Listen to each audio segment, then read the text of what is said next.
आप सभी का स्वागत है आपके अपने YouTube channel Shukla study point में। मैं शिवम शुक्ला आप सभी दोस्तों का हार्दिक स्वागत करता हूं।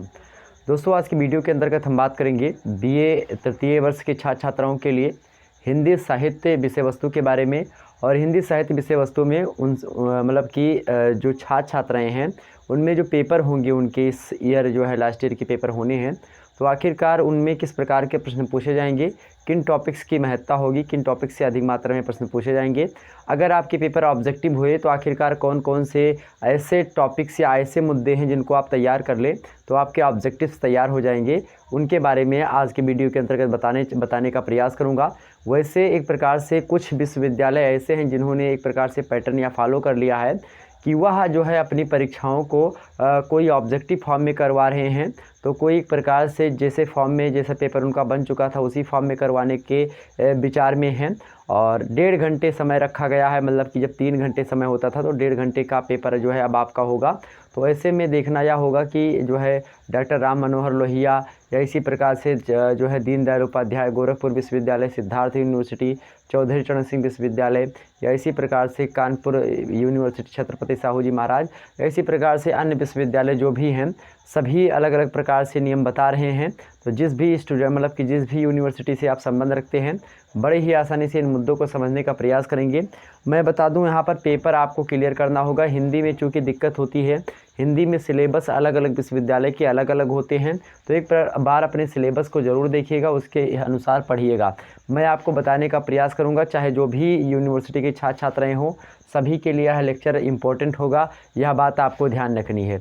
मैं कुछ यूनिवर्सिटी जो कि एक प्रकार से जो है महत्वपूर्ण है उनके बारे में बताना चाहूँगा। जैसे मतलब यूनिवर्सिटी से रिलेशन रखता होगा यह सिलेबस, लेकिन अधिकतर विश्वविद्यालय से जो है एक प्रकार से हो सकता है कुछ विश्वविद्यालय में ना मैच हो, कुछ चीज़ें हो सकता है जो पेपर 1 में बताऊं हो सकता है उनके पेपर 2 में समाहित हो, या जो मैं पेपर 2 में बताऊं वह पेपर 1 में समाहित हो, या इसी प्रकार से अन्य मुद्दे।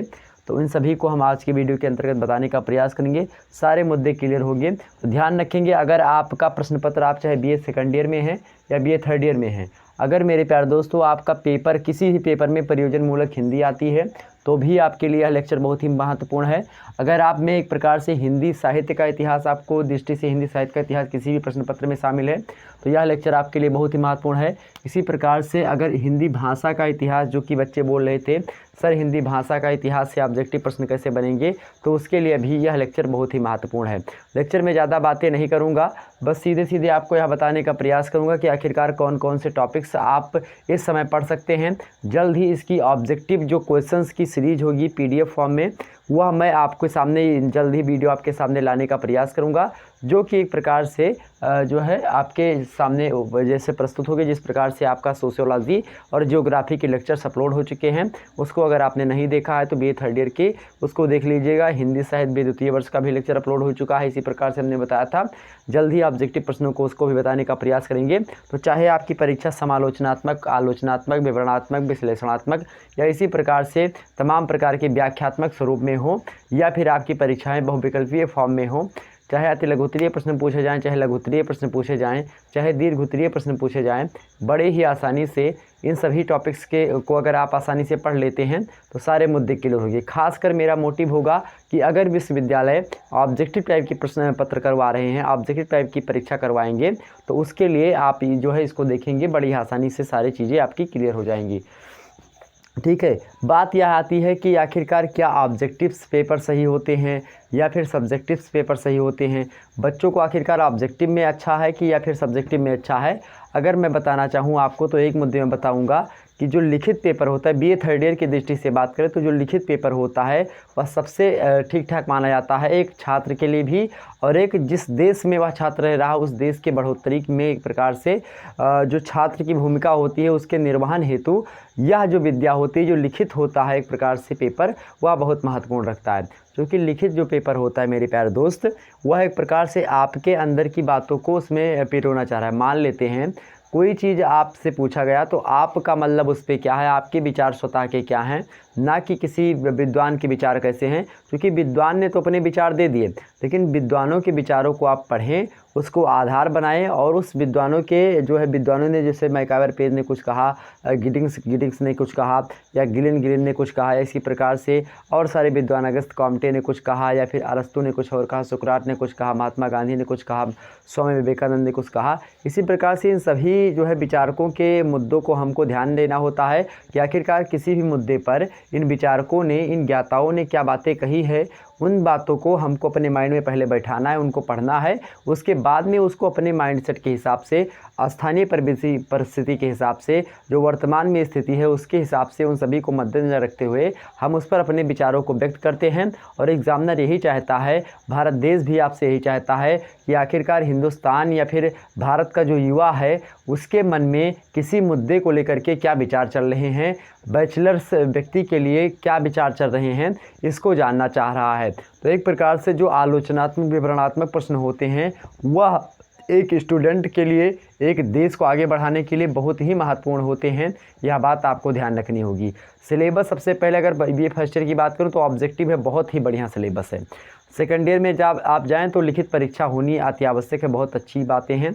और इसी प्रकार से थर्ड ईयर में भी लिखित परीक्षा बहुत ही अनिवार्य होती है, ताकि आपके मनोभावों को एक प्रकार से एग्जामिनर समझ सके। ठीक, चलिए शुरू करते हैं।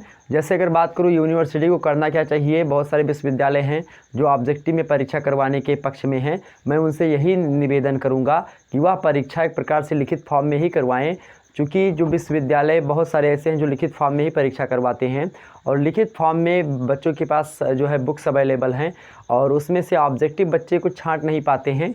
लेकिन वही छांटने के लिए मैं बता रहा हूँ कि क्या क्या आप पढ़ेंगे तो आपका ऑब्जेक्टिव फंसेगा। तो कुछ स्टूडेंट्स ऐसे हैं जो कि नहीं समझ पाते हैं उन मुद्दों को, तो ऐसे में बच्चों को भ्रम में नहीं पढ़ना चाहिए मतलब, और ना तो यूनिवर्सिटीज़ को एक प्रकार से जो है भ्रम में देना चाहिए, बच्चों को भ्रम देना चाहिए, संशय दूर करना चाहिए। लगातार छात्र परेशान है, मैं लगातार देख पा रहा हूँ, इतने सारे कमेंट्स आते हैं, बच्चे परेशान हैं, बहुत ज़्यादा परेशान हैं, हम खुद भी परेशान हैं इस मुद्दे को लेकर के।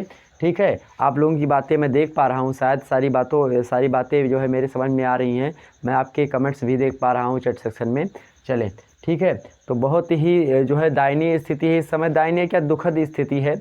इस पर सरकार का भी एक प्रकार से निर्णय सही तरीके से नहीं आ पा रहा है, ना तो यूनिवर्सिटी खुल करके अपने ऑफिशियल वेबसाइट पर नोटिस जारी कर पा रही हैं।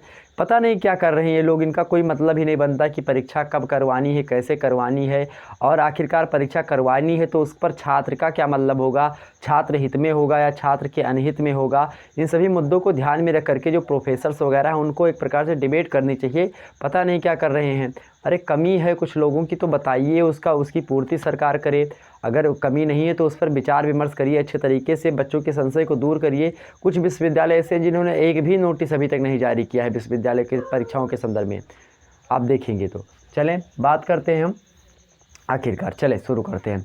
मेरे प्यारे दोस्तों, सभी लोग फटाफट से जुड़ जाइए। वीडियो को अगर जो है देख रहे हैं फटाफट से, नए हमारे चैनल पर आए हैं, फटाफट से वीडियो को लाइक कर दीजिए सभी लोग, और वीडियो को शेयर कर दीजिए सभी ग्रुप्स वगैरह में। चलिए बात कर लेते हैं आखिरकार ऑब्जेक्टिव टाइप के प्रश्न कहाँ से पूछेंगे। तो पेपर 1 अगर बात करें तो आधुनिक अवधि काव्य वाले ध्यान से सुनेंगे। आधुनिक अवधि काव्य पेपर 1, या फिर कोई भी काव्य हो जो जिस भी क्षेत्र से आप जो है बिलोंग करते होंगे, तो आपके क्षेत्रीय काव्य को लेकर के, क्षेत्रीय साहित्य को लेकर के कुछ मात्रा में प्रश्न पूछे जाते हैं।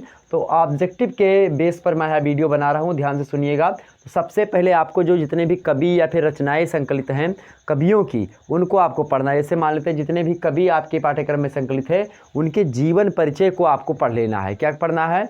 उनके जीवन परिचय को आपको पढ़ लेना है। जीवन परिचय में खास करके उनका जन्म स्थान, उनका एक प्रकार से किस सन में जन्म हुआ है, और ध्यान रखेंगे सन और संवत कहीं कहीं पे आपको जो है इसमें डिबेट मिलेगा। तो 57 जो है एक प्रकार से, जब सन में से 57 लेस करेंगे मेरे प्यारे दोस्तों, सन में से क्या करेंगे, जब विक्रमी में से 57 लेस करेंगे तो क्या आएगा, सन संवत आएगा। मतलब कि मान लेते हैं जैसे इस समय क्या चल रहा है, इस समय 2021 चल रहा है, ये ईसवी का सन है, लेकिन जब ये विक्रमी का सन अगर हमको लेना होगा तो इसमें 57 प्लस करेंगे, 7 1 8 और 5 2 7, और 2000, तो 2078 विक्रमी इस समय चल रहा है। तो विक्रम जो है, विक्रम के संवत देखें तो संवत 2078 विक्रमी है, लेकिन सन जो है 2021 है। ध्यान रखेंगे, अगर आपको संवत में दिया है तो 78 में से अगर 57 घटा देंगे तो 2021 निकल आएगा। मतलब कि अगर आपको घटाना है या फिर जोड़, अगर आपको सन से एक प्रकार से क्या करना है, सन से आपको जो है विक्रम में बदलना है, विक्रम संवत में बदलना है, तो आप 57 जोड़ेंगे। अगर आपको इस विक्रम संवत से आपको मेरे प्यारे दोस्तों जो है सन में बदलना है, इस भी सन में बदलना है, तो आप उनमें से 57 लेस करेंगे, मतलब माइनस करेंगे। तो यह बात आपको ध्यान रख करके आपको हिंदी पढ़नी है, और आपको एक प्रकार से उनके जन्म की तिथियों को भी ध्यान में रखना होगा। ठीक, ध्यान रखेंगे, और उनका जन्म किस तारीख, मतलब कि किसको हुआ उसको भी ध्यान रखना होगा। और आखिरकार उनकी जो जीवन परिचय के साथ साथ जो कवि आपके पाठ्यक्रम में संकलित हैं, उनकी कुछ रचनाएं, मतलब कि कुछ जो है रचनाएं या फिर कुछ उनकी कविताएं होंगी, जैसे कि 5-5 कविताएं शामिल होती हैं। तो उन 5-5 कविताओं को आपको ध्यान रखना। आखिरकार जो है वो 5 कविताएं जो है, उनकी 5 कविताओं का क्या नाम है और किस रचनाकार की कौन सी कविता संकलित है। आपसे एग्जाम में ऑब्जेक्टिव में प्रश्न बनाएगा कि किसी भी कवि के बारे में पूछ लेगा कि इनका जन्म कब हुआ था, या इनका जन्म कहाँ पर हुआ था, इनके गुरु का क्या नाम था, इनके माता पिता का क्या नाम था, या इन्होंने शिक्षा दीक्षा किस विश्वविद्यालय से ग्रहण करी थी, या इसी प्रकार से पूछेगा इनको किन किन भाषाओं का ज्ञान था। आपसे ऑप्शन में देगा 3 भाषा देगा, इनमें से सभी एक ऑप्शन देगा।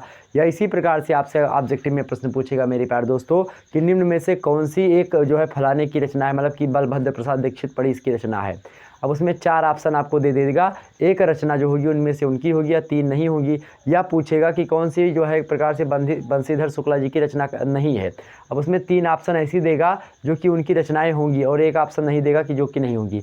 आपसे प्रश्न पूछेगा निम्न में से त्रिलोचन शास्त्री का आपके पाठ्यक्रम में क्या शामिल है। आपको देगा कि कितने बरवे शामिल है, तो आपको ऑप्शन में मिलेगा 51 बरवे शामिल हैं। ठीक, या इसी प्रकार से तमाम सारे मुद्दे हैं जो कि आपके एग्जाम से पूछे जाएंगे। ऑब्जेक्टिव टाइप के प्रश्नों को मैं बना दूंगा जल्द ही आपके सामने, और उसके मॉडल पेपर को जल्दी प्रस्तुत करने का प्रयास करूंगा।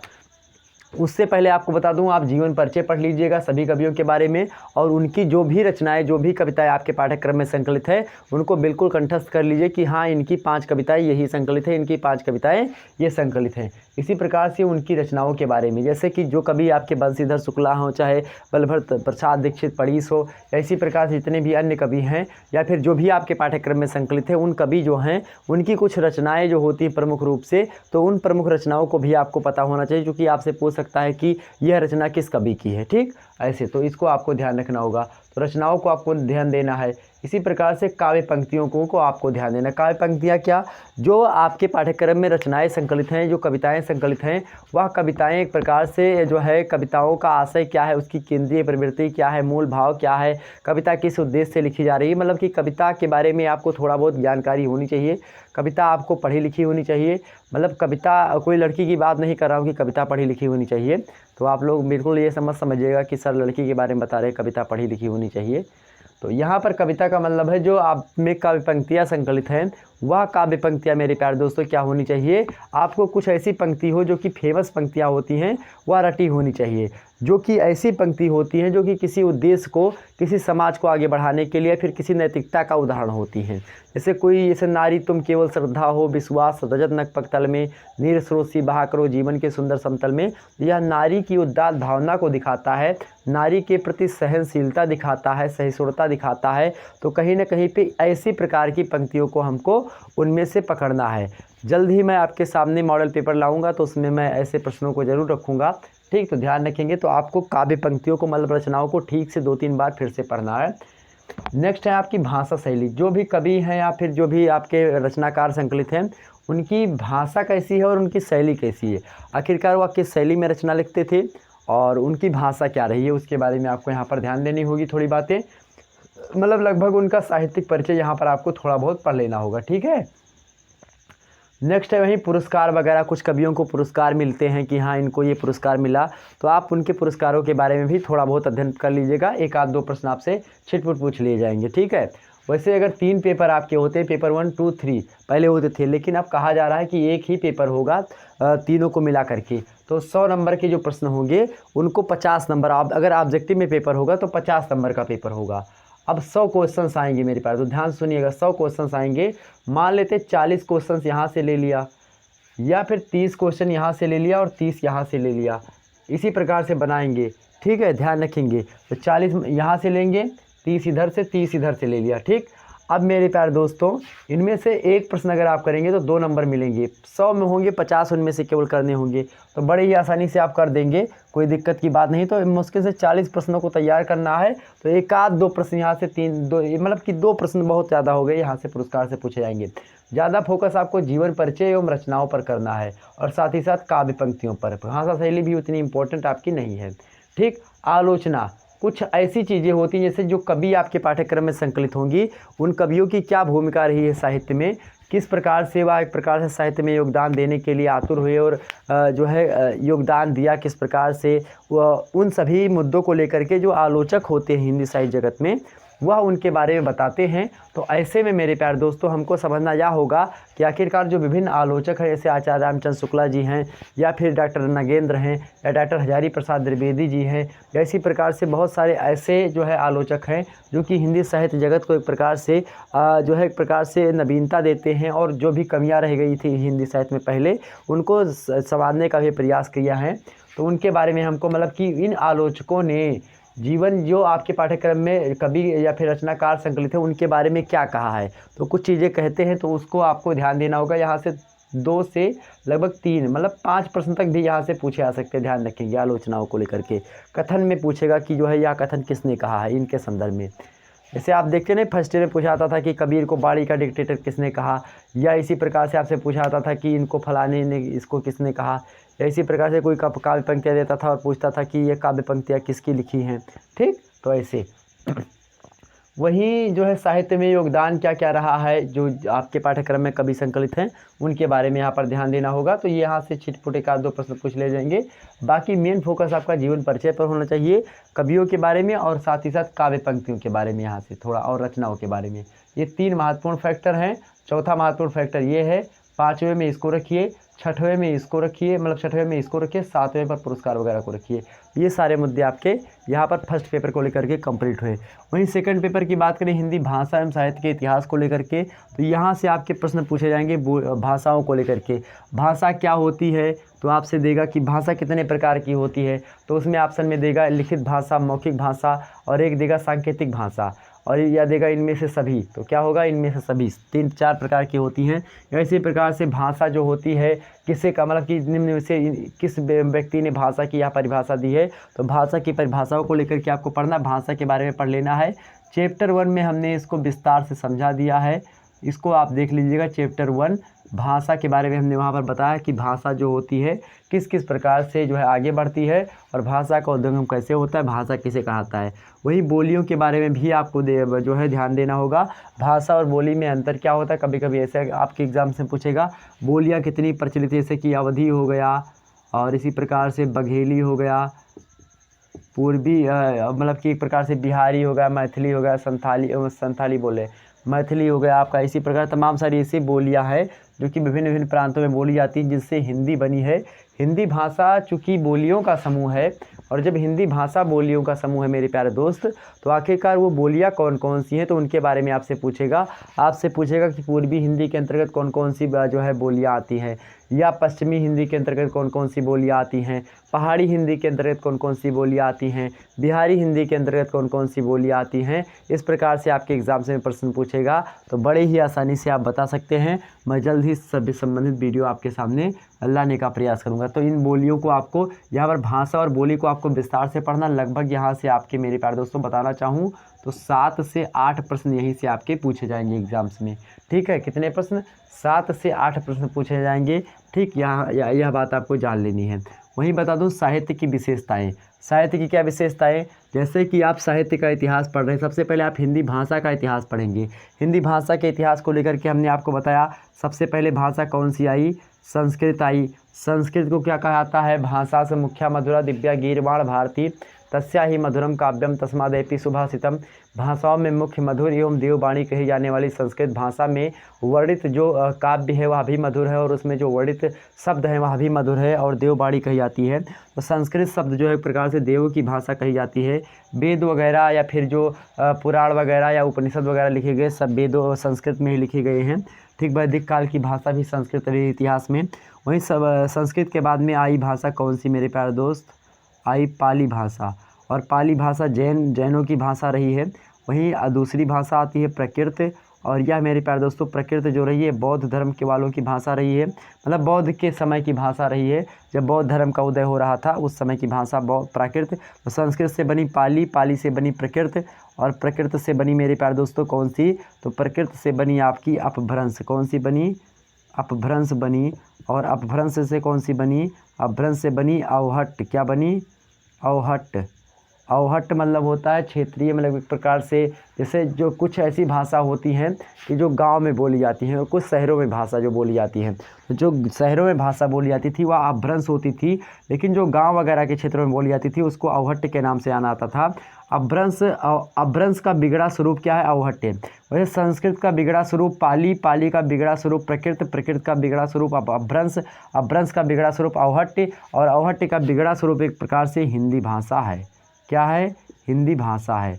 और अवहट्ट में तमाम सारी बोलियाँ एक प्रकार से अपभ्रंश में तमाम सारी बोलियाँ होती हैं। जैसे मान लेते हैं एक शब्द लेना चाहूँ संस्कृत का, अगर हम मेरे प्यारे दोस्तों हम धर्म शब्द ले लें, संस्कृत का धर्म शब्द है, ये पाली में आकर के धम्म हो जाता है। क्या हो जाता है, धम्म हो जाता है। प्रकृत में भी ये धम्म ही रहता है। इसके बाद में अपभ्रंश में आकर के मेरे प्यारे दोस्तों यह धम्म ही चला आता है। अवहट्ट में भी धम्म, हिंदी में आकर के मेरे प्यारे दोस्तों यह क्या हो जाता है, धर्म हो जाता है। क्या हो जाता है, धर्म हो जाता है। या इसी को हम यहाँ पर धर्म के स्थान पर धाम भी बोल देते हैं कहीं कहीं। तो यहाँ पर धाम, तो धर्म जो था या करके यहाँ पर क्या बना, हिंदी में धाम बन गया। ध्यान रखेंगे। तो ये एक प्रकार से ये हिंदी भाषा का इतिहास रहा है। तो हिंदी भाषा का इतिहास कैसे रहा, क्यों रहा, इसका सीरियल क्रम आपसे पूछ सकता है। तो ऑब्जेक्टिव में ध्यान रखेंगे, आपसे पूछे मान लेते हैं कि हिंदी भाषा में शुरुआती जो है एक प्रकार से हिंदी भाषा के विकास में शुरुआती दौर में सबसे पहली भाषा कौन सी थी, संस्कृत थी। द्वितीय नंबर पर कौन थी, अवहट्ट थी, मतलब सॉरी पाली थी। तृतीय नंबर पर प्रकृत। एक प्रकार से क्रम में सजाने को आपसे बोल दे तो बड़ी आसानी से आप कर लेंगे, कोई दिक्कत की बात नहीं है। आगे थोड़ा समझिए मेरे प्यारे दोस्त। तो यहाँ पर आपको ये पढ़ लेना, साहित्य की विशेषताओं को पढ़ लेना। हिंदी साहित्य के इतिहास में आप साहित्य की विशेषताएं, अब हिंदी साहित्य में आदिकाल रहा है और उसके बाद में जिसको वीरगाथा काल के नाम से जाना आता है। इसी प्रकार से आदिकाल के बाद में मेरे प्यारे दोस्तों अगर बात करूँ तो मध्यकाल रहा है, और मध्यकाल को दो भागों में हम बांटते हैं, एक तो पूर्व मध्यकाल और एक उत्तर मध्यकाल। पूर्व मध्यकाल में एक प्रकार से पूर्व मध्यकाल मतलब कि एक प्रकार से क्या होता है, उत्तर मतलब होता है बाद में, पूर्व मतलब होता है पहले। तो पूर्व मध्यकाल को हम भक्ति काल के नाम से जानते हैं, भक्ति काल को स्वर्णकाल भी कहा जाता है, और एक प्रकार से जो रीति काल है उसको हम उत्तर मध्यकाल के नाम से जानते हैं। उत्तर मध्यकाल मेरे प्यारे दोस्तों उसके बाद में आधुनिक काल आता है 1857, 50 या 45 से। 1845, 1850, 1857 तीन इसमें डिबेट हैं, इस पर लेकर के आलोचकों के विभिन्न अलग अलग मत रहे हैं। तो इसको एक प्रकार से जो है जो 1845 मानते हैं तो उसमें एक प्रकार से उसके भी तर्क दिए जाते हैं। 1850 से कहीं ना कहीं पे अगर जो व्यक्ति मानते हैं तो 1850 में भारतेंदु जी का जन्म हुआ था, तो भारतेंदु युग की शुरुआत वहीं से मानी जाती है, तो वहीं से आधुनिक युग की शुरुआत भी हम मान लेते हैं। वहीं 1857 में एक विशेष क्रांति हुई थी सामाजिक क्षेत्रों में, राजनीतिक क्षेत्रों में। तो 1857 की क्रांति, तो वहाँ से कुछ सामाजिक परिवेश जब बदला, चूँकि साहित्य क्या होता है, समाज का दर्पण होता है, और समाज जैसे ही बदलता है उसी प्रकार से साहित्य भी बदलता चला जाता है। तो ऐसे में मेरे प्यारे दोस्तों इन सभी क्षेत्रों की क्या क्या विशेषताएं रही हैं, इनके बारे में आपको थोड़ा पढ़ लेना है कि आखिरकार आदिकाल की विशेषता क्या है, भक्ति काल की विशेषता क्या है, रीति काल की विशेषता क्या है, आधुनिक काल की विशेषता क्या है। आधुनिक काल में भी आप देखते होंगे जो है भारतेंदु युग की विशेषताएँ क्या क्या थीं, और द्विवेदी युग की विशेषताएँ क्या क्या थीं, या इसी प्रकार से छायावाद की विशेषताएँ क्या क्या रही हैं, प्रगतिवाद की विशेषता क्या रही है, प्रयोगवाद की विशेषता क्या रही है, प्रयोगवाद के प्रवर्तक, प्रगतिवाद के प्रवर्तक, द्विवेदी युग किसके नाम पर रखा गया, छायावाद के चार स्तंभ कौन कौन से, छायावाद के कवित्रयी कौन है, या इसी प्रकार से भारतेंदु युग किसके नाम पर पड़ा, भारतेंदु युग की शुरुआत कब होती है, छायावाद की शुरुआत कब होती है, कितने वर्ष तक छायावाद रहा, कितने वर्ष तक प्रगति रहा, सठोत्तरी कविता क्या होती है, सठोत्तरी कविता कब से कब तक मानी जाती है, नई कविता क्या है, या इसी प्रकार से तमाम प्रकार के प्रश्न आपके एग्जाम्स में बन सकते हैं। इन सभी मुद्दों को आप यहाँ से पढ़ लीजिएगा। यहाँ से लगभग साहित्य की विशेषताओं को लेकर के यहाँ पर लगभग मेरे प्यारे दोस्तों 7 से 8 प्रश्न यहाँ से भी तय हैं, ध्यान रखेंगे इस बात को। प्रमुख कवि एवं उनकी रचनाएं, प्रमुख कवि जैसे कि आदिकाल के कुछ कवि हो हैं जो कि एक प्रकार से चंद बरदाई हो गए, और उसके बाद में और सारे मुद्दे जैसे आलखंड जगनिक वगैरह हो गए, परमाल दास हो गए, खुम्मार दास हो गए। ये रासों का विधारा में भी आपको पढ़ना होगा कि प्रमुख कवि कौन से आदिकाल के रहे हैं, कौन से प्रमुख कवि भक्ति काल में आए, जैसे कि मान लेते हैं कबीर, जायसी और सूरदास, तुलसीदास, सूर्य सूर तुलसी शशि उड़गन केशोदास अभी के कवि खद्योत समझाता कर प्रकाश। तो इन सभी मुद्दों को हमको पढ़ना है। तो प्रमुख कवि जो कि जो है विभिन्न कालों में रहे हैं, जैसे बिहारी घनानंद, ये सब रीतिकाल के जो है उन नायकों में से, और इसी प्रकार से जो है केशवदास इत्यादि लोग रहे हैं। ठीक, इनके बारे में हमको ध्यान से देना होगा। यहाँ पर आपको फर्स्ट ईयर में जो आपने पढ़ा है वह आपको मदद देगा। ठीक, और उनकी रचनाएं विशेष करके जैसे रामचरितमानस वगैरह जो फेमस रचनाएं हैं उनको थोड़ा आप देख लेंगे कि जो है कबीरदास की साखी सबर रमैनी है तो किसका भाग है वह। ठीक, बीजक संग्रह का भाग है। तो ये सभी मुद्दों को आपको यहाँ पर देखना होगा। वही भाषा कैसी रही है, शैली कैसी रही है, आखिरकार भक्ति काल में कैसी भाषा का प्रयोग होता था, रीति काल में किस भाषा का प्रयोग ज़्यादातर मिलता है, आदिकाल में किस भाषा का प्रयोग होता था, मतलब किस भाषा मतलब किस किस बोली का किस प्रकार के शब्दावलियों का प्रयोग होता था, या अन्य प्रकार की चीज़ें जो कि यहाँ पर आपसे पूछी जा सकती हैं। शैली किस प्रकार के लोग प्रयोग करते थे। आगे देखते हैं आलोचकों के मत। जैसे कबीर को वाणी का डिक्टेटर किसने कहा, जो है एक प्रकार से तुलसी को महात्मा बुद्ध के बाद दूसरा एक प्रकार से सबसे बड़ा लोकनायक किसने कहा, जार गिरियर्सन ने कहा, तो क्यों कहा। इन सभी मुद्दों से ऑब्जेक्टिव टाइप के प्रश्न यहाँ पर बन सकते हैं। ठीक, तो इसको आप पढ़ लीजिएगा। यहाँ से लगभग 3 से 4 प्रश्न तय हैं बिल्कुल आने के। ठीक, प्रमुख बातें कुछ ऐसी होती हैं जो कि एक प्रकार से हर एक काल के बारे में हिंदी साहित्य के आपके पता होने से। हिंदी साहित्य में स्वर्ण काल के नाम से किसे आना था, आपके एग्जाम्स में ज़रूर पूछेगा। तो ये हर बार एग्जाम्स में भी फर्स्ट में पूछा आता है।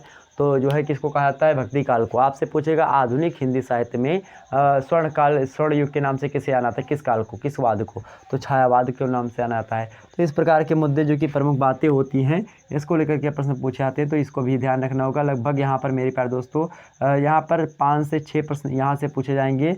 इस प्रकार से आपके लगभग तैयार ही हो जाएंगे। भाषा शैली से लगभग 1 से 2 प्रश्न या इसी प्रकार से पूछे जाएंगे, या यहाँ पर भी ऐसे प्रश्न आपके देखने को मिलेंगे। ठीक, तो यहाँ से ऐसे प्रश्न लगभग 30-40 मतलब 30 प्रश्न के आसपास पूछे जाएंगे। तो इसको भी आपको ध्यान देना है। अगर ऑब्जेक्टिव टाइप के पेपर हुआ तो बता रहा हूँ, बाकी अगर आपका लिखित होता तो बड़े आसानी से आप पहले की वीडियोस को देख करके आसानी से अपनी तैयारी कर सकते हैं। हालांकि पहले की वीडियोस को भी देख लीजिएगा, हमने विस्तार से सारे मुद्दों को समझाया है। जितनी भी जीवन परिचय मतलब कविताएं संकलित हैं उनकी व्याख्या को बताया है। कुछ कविताएं बच गई हैं, उनके बारे में आपको जल्द ही बताने का प्रयास करेंगे। समय नहीं मिल पाता इसलिए जल्दी मैं आ नहीं पाता हूँ।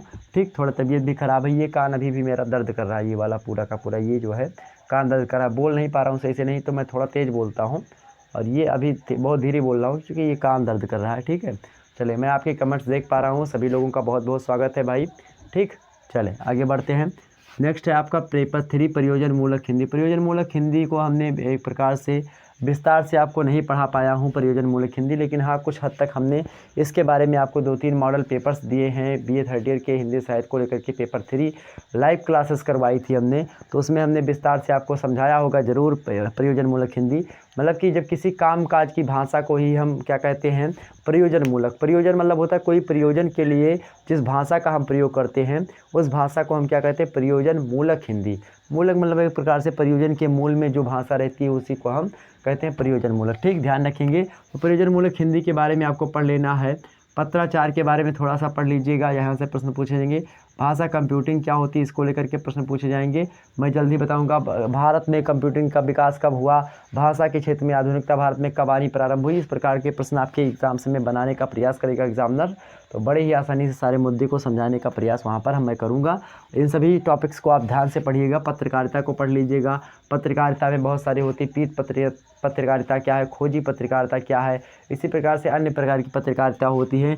मीडिया रिपोर्टिंग किस प्रकार से होती है, आखिरकार जो थंबनेल वगैरह में आप देखते होंगे जो एक्सला जो है एक प्रकार से कभी कभी थंबनेल में ये बना होता है, ये बना होता है एक्सक्लेमेशन, क्वेश्चन मार्क, ऐसी प्रकार तमाम सारे चिन्ह बने होते हैं और उसमें लिखा होता है। जैसे कभी कभी आपने देखा होगा कि चौंकाने वाली खबरें होती हैं, लेकिन जब उसको खोलते हैं तो जो आप सोच करके खोले हैं वह नहीं होता है। जैसे मान लेते हैं वहाँ पर किसी बड़े स्टार या बड़े किसी को लिख दिया कि ये फला, जैसे यहाँ पर लिख दिया कि ये फलाने खान का, जो फिर किसी जो मान लेते किसी भी ऐसे ऐसा नाम जो कि फेमस है और उसी नाम का कोई छोटा सा बंदा है, मान लेते कोई ऐसा व्यक्ति जो कि छोटा है और उसी नाम का है, उसका देहांत हो गया और वह व्यक्ति उसी नाम का कोई व्यक्ति ऐसा है कि जो कि एक प्रकार से क्या है मेरे प्यारे दोस्तों, बहुत ही फेमस व्यक्ति है, जिसको लेकर के व्यूज़ वगैरह अधिक मात्रा में आ सकते हैं। तो लोग क्या करते हैं, जो मीडिया वाले होते हैं वह क्या करेंगे, लिख देंगे कि फलाने मतलब इनकी मृत्यु हुई। मैं नाम नहीं लेना चाहूँगा ऐसे किसी भी व्यक्ति की, यहाँ पर लिखेंगे फलाने की जो है अभी अभी हुई डेथ, कौन देगा कंधा, इस प्रकार से क्वेश्चन मार्क लगा देंगे। अब वहाँ पर उनकी फ़ोटो भी लगा देंगे जो फेमस व्यक्ति होंगे, तो लोग सोचेंगे अरे ये स्टार जो था ये ख़त्म हो गया क्या, उसको देखेंगे, तुरंत खोल करके देखेंगे। अब तुरंत क्लिक किया, खोल करके देख लिया। तो ऐसे में मेरे प्यारे दोस्तों बाद में बताएंगे क्या कि वो जो है वो था। अब इस पर जो है लोग सोचते हैं कि इस पर क्लेम क्यों नहीं करता यूट्यूब। वहाँ पर जब थंबनेल में आप देखते हैं तो छोटे छोटे चिन्ह बने होते हैं, जैसे एक्सक्लेमेशन हो गया या इसी प्रकार से ये क्वेश्चन मार्क हो गया। जैसे हमने अगर आपको डाली कि क्या डेट शीट आ गई, तो हमने डाली क्या डेट शीट आ गई, मतलब क्या नहीं लगाया, डेट शीट आ गई। अब अगर क्वेश्चन मार्क हमने लगा दिया तो मतलब मैं क्वेश्चन कर रहा हूँ कि क्या डेट शीट आ गई। अब आप उस क्वेश्चन मार्क को नहीं देख पा रहे हैं, या इसी प्रकार से बहुत सारे ऐसे स्टूडेंट होते हैं जो इन सभी बातों को नहीं समझ पाते हैं। तो इन सभी मुद्दों को, छोटे छोटे पॉइंट्स को देखना होगा। ये सारी की सारी बातें आपको कहीं ना कहीं पे मीडिया और पत्रकारिता में विस्तार से आपको बताया जाएगा। किस प्रकार से थंबनेल वगैरह बनाते हैं, किस प्रकार से सारे मुद्दे उसमें लिखा जाता है, हेडलाइन क्या होती है। पेपर की हेडलाइन आप देखते हैं कि 4 की मौत हुई, 5 घायल, 6 जो है एक प्रकार से चलने को एक प्रकार से तरस रहे हैं। या इसी प्रकार से ऐसे जो पॉइंट होते हैं, हेड पॉइंट्स होते हैं, उनको लिखते हैं मीडिया वाले, ताकि लोग पूरी की पूरी जो उसके अंदर लिखी खबर उसको पढ़ने के लिए मजबूर हों। तो हेडलाइंस जो होती है उसको बहुत ही एट्रैक्टिव लिखना होता है। इसी प्रकार से यूट्यूब चैनल पर जो होते एक प्रकार से जो वीडियो में थंबनेल जो होता है वो अट्रैक्टिव होना चाहिए। जब थंबनेल अट्रैक्टिव होगा तभी लोग उसको खोल करके देखेंगे। तो ये पत्रकारिता वगैरह में आपको सिखाया जाएगा। यहाँ से आपसे एग्जाम से प्रश्न पूछेगा, कैसे पूछेगा, इसको ऑब्जेक्टिव में मैं वीडियो बनाऊँगा तब आपको समझा दूँगा। अनुच्छेद वगैरह आखिरकार जो हिंदी भाषा है, हिंदी भाषा को लेकर के बहुत सारे अनुच्छेद हैं। जैसे 343 से लेकर के 351 तक के अनुच्छेद में लगभग जो है पूरे में हिंदी भाषा और देवनागरी लिपि के बारे में बताया गया है। तो उसके बारे में यहाँ पर अनुच्छेद में क्या क्या चीज़ें बताई गई हैं, इसको वहाँ पर देखना है। वहीं जनसंचार में किस प्रकार से हिंदी की भाषा की व्यवस्था रही है, और एक प्रकार से प्रयोजन मूलक जो हिंदी है, किस प्रकार जनसंचार में हिंदी की व्यवस्था रही है, या जो पत्रकारिता, मीडिया या फिर भाषा कंप्यूटिंग है, इन सभी का जनसंचार की या फिर लोगों के लिए क्या महत्व है, या इस प्रकार से लोग कैसे एक प्रकार से आगे बढ़ रहे हैं, फ़ोन, टेलीग्राम, या फिर इसी प्रकार से आज हम आपको डिजिटल मात्रा में पढ़ा रहे हैं, या एक प्रकार से हम अंग्रेजी हम लिखते हैं मेरे प्यारे दोस्तों रोमन लिपि में। लिपि क्या होती है, लिखने के तरीके को हम लिपि कहते हैं। जैसे यहाँ पर जो लिखा है, यहाँ पर मैं लिखूँ राम, हमने यहाँ पर राम लिखा, तो यह राम जो है मेरे प्यारे दोस्तों यह देवनागरी लिपि में है। किस में है, देवनागरी लिपि में हमने लिखा।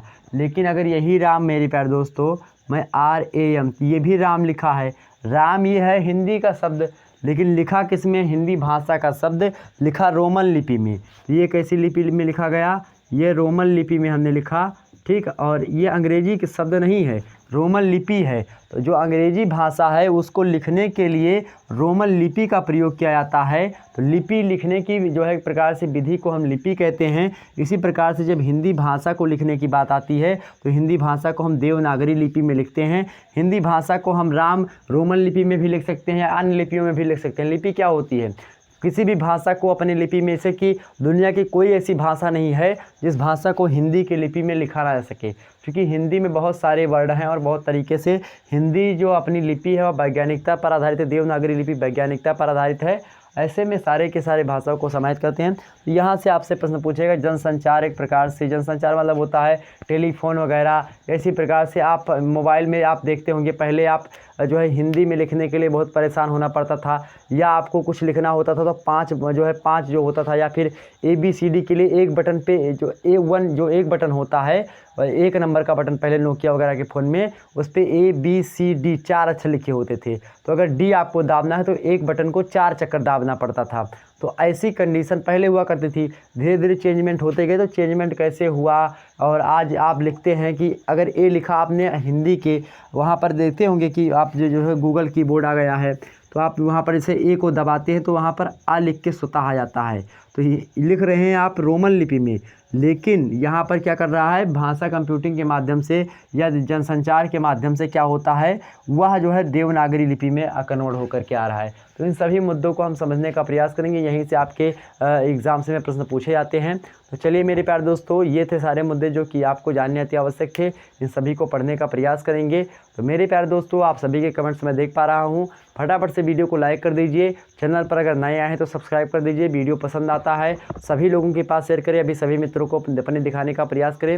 मिलते हैं नेक्स्ट वीडियो में, तब तक के लिए जय हिंद जय भारत। सभी लोग कमेंट सेक्शन में जय हिंद लिखने का भी प्रयास करेंगे। ओके, चले फिर आप लोगों से विदा लेते हैं, नेक्स्ट वीडियो में हम लोग मिलेंगे।